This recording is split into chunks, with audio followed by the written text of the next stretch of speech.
세계에서 가장 무거운 탄두 중량만 8톤이 넘는 한국의 괴물 무기가 등장한다는 소식에 전 세계 방산 업계가 주목하고 있습니다. 이른바 괴물 미사일로 불리는 현무호 탄도미사일이 양산에 돌입한다는 소식이 전해진 건데요. 오늘은 여러 발을 동시에 발사하면 소형에게 버금가는 막강한 위력을 가진 현무호에 대해 자세히 알아보겠습니다. 현무호는 한국형 3축 체계 중 하나인 대량응 증보복의 대표적인 수단으로 우리 군의 최종 목표인 적의 벙커를 폭파시키는 데 매우 적합한 무기입니다. 실제로 북한과 중국의 군사시설은 땅속 깊은 지하시설에 위치해 있어 지상에서 강력한 폭발을 일으키더라도 치명타를 입히는데 한계가 있기 때문에 벙커버스터가 무엇보다 중요한데요. 이는 결국 우리 군의 최종 목표가 적의 기지를 날릴 수 있느냐이기 때문인데 실제로 현무호도 유사시 북한 수뇌부가 집결하는 전쟁 지도부와 핵미사일 기지 등 핵심 시설을 타격하기 위해 개발됐습니다. 이런 이유로 북한에서는 한국의 미사일 전력이 강화될수록 그만큼 방호벽을 강화하고 있다고 하는데 실제로 북한에 3m 높이의 초대형 콘크리트 구조물이 존재합니다. 북한의 지하벙커는 화강암 지역을 굴착해 설계한 것으로 핵무기 방어가 가능한 것으로 평가됩니다. 이뿐 아니라 평양 지하철은 평균 깊이가 100m에 달하는 등 북한 전역이 요새화되어 있다고 표현할 정도로 전국에 최소 6,000개 이상의 지하시설물을 건설한 것으로 알려져 있습니다. 이런 가운데 현무호는 핵무기가 없는 상황에서 최대한 핵무기와 비슷한 파괴력을 낼 수 있게 설계된 고중량 미사일로 최소 300km 이상 마하 10의 속도로 날아가서 지하 100m보다 깊은 등도나 벙커 등 표적을 파괴할 수 있는데요. 실제로 재래식 탄두이지만 9톤 정도면 어지간한 저위력 핵무기에 버금가는 파괴력을 낼 수 있습니다. 그리고 앞서 2월에는 안흥 시험장에서 현무호 고위력 탄두미사일 추가 시험 발사가 있었는데요. 작년에 국군의 날 국방부가 공개한 현무호의 시험 발사 영상을 보면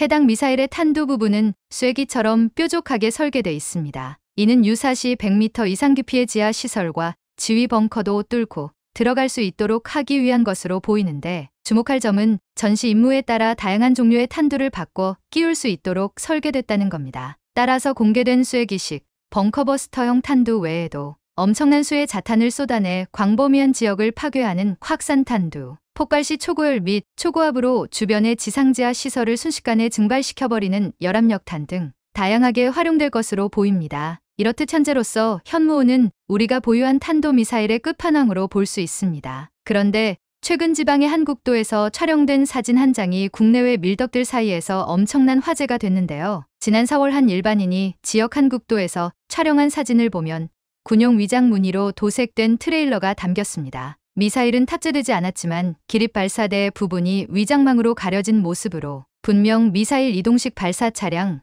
TL이었습니다. 현재 온라인 커뮤니티 내에선 TL 사진이 삭제된 상태이지만 다름 아닌 이 사진에 이목이 쏠린 건 TL의 바퀴 개수 때문입니다. 당시 공개된 사진 속 트레일러의 바퀴는 총 12개였는데 트레일러를 견인하는 트럭까지 포함하면 TL의 바퀴수는 16터부터 18개에 달할 것으로 보입니다. 이를 통해 지금까지 국내에서 식별된 그 어떤 미사일 발사 차량보다 차체가 긴 것으로 추정할 수 있습니다. 실제로 현재 우리 군이 보유한 가장 강력한 탄도미사일인 현무이씨 발사 차량은 바퀴 10개로 구성됐는데 이번에 우연히 모습을 드러낸 TL은 이보다 1.5배 이상 큰 거대한 미사일을 탑재할 신형 발사 차량이라는 의미입니다. 그런데 이 차량에 탑재될 것으로 추정되는 무기가 바로 현무호로 현무이가 등장한 이후 20여 년 만에 개발된 장거리 전략 탄도미사일이라 엄청난 주목을 받고 있습니다. 사실 실전 배치된 현무이도 미국의 에이테크스나 러시아 이스칸데르 등 동급 단거리 전술 탄도미사일과 비교해도 뒤지지 않는 세계 최정 상급 전술 탄도미사일이라는 평가를 받고 있는데요. 현무이는 우리 기술로 독자 개발한 미사일 중에선 최초로 전방에 전진 배치하지 않아도 평양을 타격할 수 있는 300km급 사거리를 지녔고 탄두 중량 역시 1두로 증가했습니다. 이에 더해 현무이비는 탄두 중량은 유지하면서도 북한의 주요 전략 시설이 있는 평안북도와 자강도, 함경남도까지 타격할 수 있도록 사거리를 500km로 늘렸습니다. 2017년부터 실전 배치된 현무이씨의 경우 사거리를 800km까지 늘려 북한 전역을 타격할 수 있는 것으로 전해집니다. 그런데 사실 현무이가 처음 등장했을 당시만 해도 한미미사일 사거리 지침이라는 족쇄 때문에 기술력을 갖고 있다고 하더라도 오랫동안 발전을 이루지 못했었습니다. 그러던 중 2012년 당시 한국은 버락 오바마 미국 대통령과의 담판으로 사거리 제한을 800km로 연장하고 미사일 사거리와 탄두 중량을 유연하게 조절할 수 있는 이른바 트레이드오프 방식을 인정받았습니다. 이 합의 덕분에 한국은 사거리 800km 탄두 중량 500kg 미사일 또는 사거리 300km 탄두 중량 2 미사일 같은 고중량 고체연료 발사체를 개발할 수 있게 된 겁니다. 여기에 더해 2017년, 2020년 두 차례에 걸친 추가 개정으로 사거리 800km 안에선 탄두 중량 제한이 없어졌고 재작년엔 사거리 탄두 중량 제한 자체가 폐지됐습니다. 이로써 한국이 고체연료 방식의 장거리 탄도미사일을 개발할 수 있게 길이 열린 겁니다. 미사일 족쇄가 풀린 한국은 이른바 현무호를 비롯해 다양한 탄도미사일을 개발하기 시작했는데 이와 관련해 ADD는 핵탄두 개발이 불가능한 한국에서 사실상 핵무기급 위력의 미사일이 개발되고 있다고. 그렇다면 최신 탄도미사일 현무호의 위력은 어느 정도일까요? 현무호는 현무사처럼 다양한 플랫폼에서 발사할 수는 없지만 공격받는 입장에서는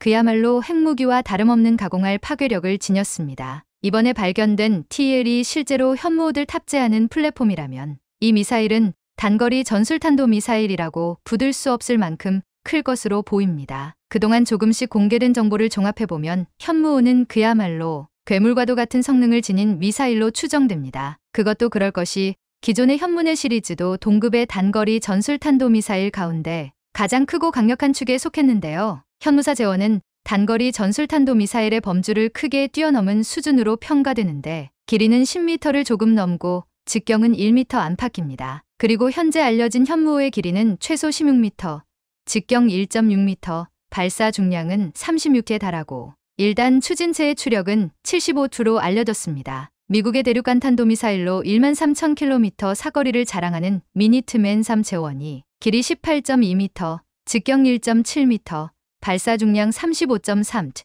1단 추진체 추력 80인데요. 이를 감안하면 현무호는 크기와 발사 중량, 추력 등 전반적인 측면에서 미국 ICBM에 근접했다고 볼 수 있습니다. 현재로서 알려진 바에 따르면 현무호의 사거리는 600km, 탄두 중량은 8터부터 9투로 60m 두께의 콘크리트를 뚫는다는 세계 최강 벙커버스터 폭탄 GBU-57보다는 가벼운 것으로 보입니다. GBU-57은 최대 20km 고도에서 자유낙하 방식으로 목표물에 명중하는 반면 현무호는 1000km 고도까지 치솟은 뒤 마하 10 이상 속도로 표적에 내리꽂힌다는 차이점이 있습니다. 현무호의 경우 탄두 자체의 파괴력도 크지만 초고속 낙하를 통해 탄두에 가해지는 운동에너지로 인공지진을 일으켜 지하시설을 초토화하는 겁니다. 대한민국이 핵을 사용하지 않고도 핵무기 같은 위력을 내는 재래식 무기를 만들었다는 평가가 나온 이유가 바로 이것 때문인데요. 특히나 현무호 추진체 성능은 탄두 위력을 1단파크로 줄일 경우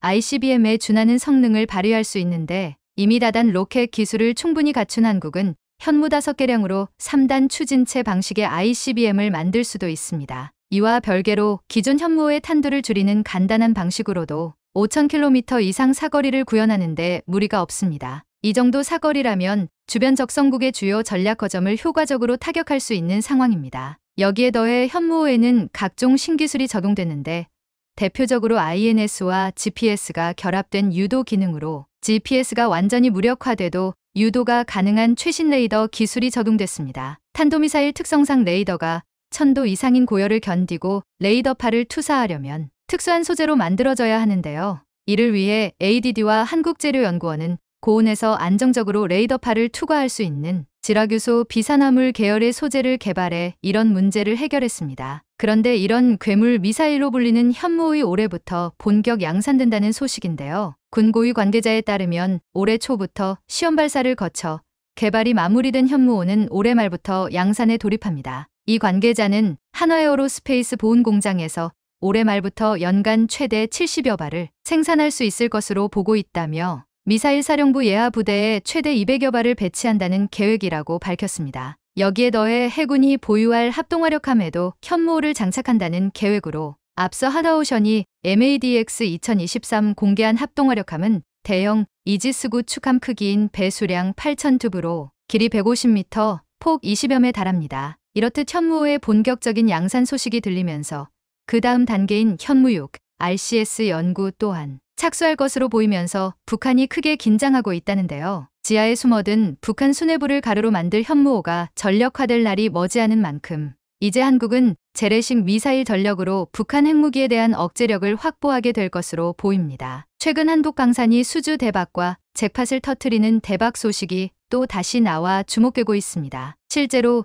제2의 폴란드가 되겠다는 국가가 등장하면서 작년에 이어 올해도 한국은 대규모 수주 성과를 올리며 성장가도에 올라탈 채비를 하고 있는 중인데요. 여기에 더해 폴란드로부터 시작된 나토 국가들도 심상치 않은 움직임을 보이고 있다고 하는데 자세히 알아보겠습니다. 우크라이나 사태 이후 대규모 군비 증강을 추진하고 있는 루마니아의 K9 자주포 사업이 순풍을 타고 있는 중입니다. 디펜스 루마니아에 따르면 조만간 한국이 루마니아에 육해공을 아우르는 패키지 딜을 제안할 거라는 소식이 전해졌는데요. 실제로 앞서 방사청은 지난 6일 루마니아 현지에서 열린 2023 한루마니아 방위산업협력회의에 참석해 국방협력을 진지하게 논의한 것으로 전해집니다. 이 자리에는 한국과 루마니아의 정부 고위 관계자 등 국방 분야에서 전문성을 인정받은 의사결정권자 120여 명이 대거 참석하면서 실질적인 대화가 오고 갔던 보입니다. 이번 행사가 루마니아의 적극적인 요청에 따라 열린 만큼 한화에어로스페이스 등 한국 방산기업도 대거 참석해 루마니아에 무기 판매를 제안했습니다. 이날 전시된 무기들은 K9 자주포를 비롯해 레드백, K, 수리온, 경공격 헬기 등으로 이번을 계기로 향후 어떤 무기 체계들이 루마니아로 향할지 관심이 모아지고 있는데요. 그런데 최근 루마니아가 폴란드에 이어 K9 자주포 90문을 구매하기로 하는 등 새로운 수출기를 열었다는 초대형 소식이 전해졌습니다. 디펜스 루마니아에 따르면 니콜레스쿠 루마니아 차관은 앞서 열린 2023 한루마니아 방산협력 컨퍼런스에서 K9 자주포 도입과 일부 부품을 루마니아 현지에서 생산하는 방안을 한화에어로스페이스와 논의했습니다. 이에 따라 루마니아는 앞으로 2단계에 걸쳐 19억 2,300만 달러, 약 2조 5,200억 원 규모의 계약을 추진하기로 했는데요. 가장 먼저 자주포 90문 가운데 54문이 먼저 루마니아에 인도될 예정으로 1단계 계약 규모는 약 1조 5,200억 원으로 추산됩니다. 니콜레스쿠 루마니아 차관은 한국 방산업계와 협력할 수 있어 무척 기쁘다며 연초부터 한화, 풍산과 자주포 부품 및 탄약 생산에 대해 논의를 이어왔다고 전했습니다. 실제로 루마니아는 그동안 K9 자주포 구매를 위한 절차를 차근차근 밟아왔는데요. 앞서 지난달 말 루마니아 국방부는 현지 의회에 자주포 구매 승인을 주문하면서 K9 도입에 그런데 이렇게 루마니아에서 일사천리로 K9를 대거 도입하게 된 배경은 무엇일까요? 사실 이번에 루마니아가 K9 자주포를 구매한 데는 폴란드 영향이 크게 작용했습니다. 실제로 지난해 폴란드는 한화에어로스페이스로부터 K9 자주포 212문을 구매하는 3조 2천억 원 규모의 계약을 체결했는데 이런 사실이 루마니아의 K9 도입을 앞당겼던 겁니다. 그것도 그럴 것이 폴란드와 루마니아는 상호 운용성이 핵심으로 총총 통일한 무기 시스템을 구입해 오는 특성을 보였는데요. 동유럽 매체 비셰그레드 24도 루마니아의 K9 도입 소식을 전하면서 폴란드와 루마니아는 상호 운용성을 위해